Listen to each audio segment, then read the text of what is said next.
Hello，大家好，我係 Crystal。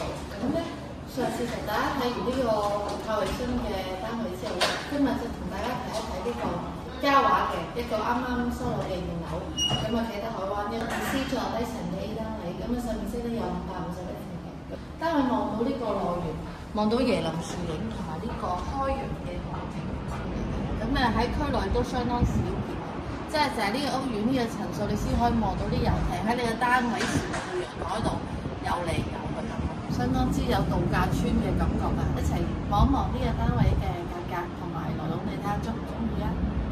咁我哋睇一睇個下先，咁啊，直聽即設計，先睇廚房啦。廚房咧係緊廚配備有呢個咧工人房，工人房咧有呢個冷氣機。咁亦都咧有呢個名牌廚具啦 ，Mina 嘅廚具，亦都望翻呢個海景嘅，望翻後海灣嘅海景，亦都有呢個 Mina 嘅蒸焗爐，有一個 Mina 嘅蒸焗爐。先睇呢個浴室，咁啊浴室咧亦都係交樓標準，有浴室寶嘅，咁啊亦都係咧，咁啊配備呢個企缸。咁啊第一間睡房啦，咁啊大概放到呢個6尺床，咁啊可以兩邊落床。景觀咧就望翻呢個後海灣嘅海景。咁我哋睇埋個主人房。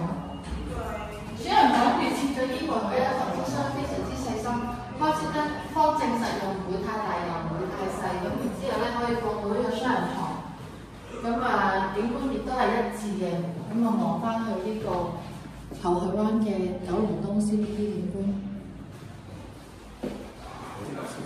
咁下客廳都方正實用嘅，會俾一個大陽台。